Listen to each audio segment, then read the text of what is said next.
ലൈവിലിപ്പോ അർജുനെ കളിയാക്കുവാണ് സിജോയെ. അർജുൻ ഇങ്ങനെ ഇരുന്ന് പറയുന്നുണ്ട് നാളെ ഡ്രൈ ഡേ ആയാൽ മതിയായിരുന്നു, അല്ലെങ്കിൽ ഒരുപാട് തുണി അലക്കാനുണ്ടെന്നൊക്കെ. അപ്പൊ സിജോ വന്നിട്ട് പറയുവാണ് ഇനി അപ്പൊ എത്ര വരെ 3 പേര് പോയി കഴിഞ്ഞാൽ അപ്പൊ പിന്നെ ഇനി 9 വരെ. അപ്പൊ ഒരാളെ കിട്ടിയിട്ടുണ്ട്. അപ്പൊ അർജുനെയാണ് കേട്ടോ പറയണം, ഒരാൾ അർജുൻ പോകുന്നുള്ള രീതി കളിയാക്കി പറയും. പിന്നെ ആരാന്നൊക്കെ പറഞ്ഞിങ്ങനെ നടക്കുകയൊക്കെയാണ് സിജോ. അപ്പൊ അർജുൻ പറയാ തിരിച്ചു കൊത്താതിരുന്നാൽ മതി ഇതെന്ന് പറയും സിജോയിനെ കളിയാക്കി തിരിച്ച്.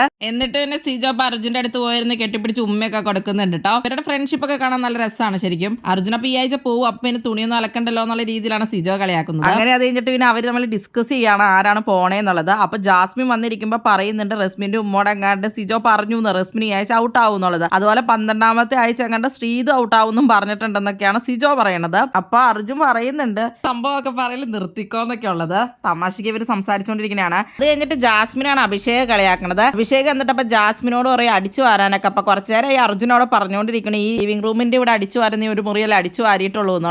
അപ്പൊ ജാസ്മിൻ മിക്കാറും മടിയടിച്ച് അടിച്ചൊക്കെ വാരാണ്ടിരിക്കും. അഭിഷേക് എന്നിട്ട് പറയണം എന്തായാലും അടിച്ചു വാരണം, ഉപ്പാനെ പറഞ്ഞിട്ടുണ്ടായിരുന്നു ചുമ്മാ 5 മിനിറ്റും കൊണ്ടാണ് അടിച്ചു വാരിയിട്ട് പോണത്, അതുകൊണ്ട് നീ എന്തായാലും ഇവിടെ അടിച്ചു വാരിയിടണം എന്നൊക്കെ പറയും. എന്നിട്ട് ഇവർ ഉന്തിത്തള്ളി ജാസ്മിനെ വിടുന്നുണ്ട്. ജാസ്മിൻ മടി പിടിച്ചിരിക്കുകയാണ്. ജാസ്മിനൊപ്പം അടിച്ചു വാരാൻ ഭയങ്കര ബുദ്ധിമുട്ടാണ്. ഇവരുടെ ടീമിൽ ഇവർ 3 പേരുമാണ് ഏറ്റവും കൂടുതൽ അടിച്ചൊക്കെ വാരി വൃത്തിയാക്കിയിട്ടുണ്ട്. അപ്പൊ അർജുനും അഭിഷേകം പറയുന്നുണ്ടായിരുന്നു ആരാണ്ട് അവിടെ കംപ്ലൈന്റ് പറഞ്ഞിട്ടുണ്ട് നമ്മളത്ര കൃത്യമായിട്ട് ചെയ്തില്ല എന്ന്, അതുകൊണ്ട് ഇവർ ഇന്നിപ്പോ എല്ലാം വൃത്തിയായി ചെയ്തുകൊണ്ടിരിക്കുകയാണ്. പിന്നെ ലൈവിൽ നടക്കുന്നത് എന്താണെന്ന് വെച്ചാൽ ലാലേന്റെ ബർത്ത്ഡേ എപ്പിസോഡിന് വേണ്ടിയിട്ട് അപ്പോൾ ഇവർക്ക് കുറച്ച് പ്രോഗ്രാംസ് ചെയ്യാൻ വേണ്ടി പറയാൻ വേണ്ടിയിട്ട് ബിഗ് ബോസ് അപ്പം നന്ദനേനും അപ്സരേനും കൺഫെഷൻ റൂമിലേക്ക് വിളിച്ചിട്ടുണ്ടായിരുന്നു. 13 പേരും ഡാൻസ് ചെയ്യണമെന്ന് പറഞ്ഞിട്ടുണ്ട്. അപ്പോൾ ലാലേട്ടൻ്റെ കുറേ പാട്ടുകളാണ് അവിടെ കൊടുത്തിട്ടുണ്ട് ബിഗ് ബോസ്. അപ്പോൾ അതിൽ നിന്ന് ആരൊക്കെയാണെന്ന് വെച്ചാൽ സെലക്ട് ചെയ്തിട്ട് അവരൊക്കെ കളിക്കണം, എല്ലാവരോടും കളിക്കാൻ പറഞ്ഞിട്ടുണ്ട്. പിന്നെ ലാലേട്ടന് വേണ്ടി ഒരു പാട്ട് ബർത്ത്ഡേ സോങ് ഉണ്ടാക്കാൻ പറഞ്ഞിട്ടുണ്ട്. അതുകൂടാതെ ലാലേട്ടൻ്റെ ഏത് സിനിമയാണ് ഏറ്റവും കൂടുതൽ സ്വാധീനിച്ചത് അല്ലെങ്കിൽ ഇഷ്ടമുള്ളത് സിനിമയെ പറ്റി കുറച്ച് കാര്യങ്ങൾ പറയാനും പറഞ്ഞിട്ടുണ്ട്. അതൊക്കെയാണ് ഇവർക്ക് കൊടുത്തിട്ടുള്ള ടാസ്ക് ലാലേട്ടൻ്റെ ബർത്ത്ഡേയുടെ അന്ന്. ഇന്നും നാളെയാണ് അപ്പോൾ പ്രാക്ടീസ് ചെയ്യാനൊക്കെ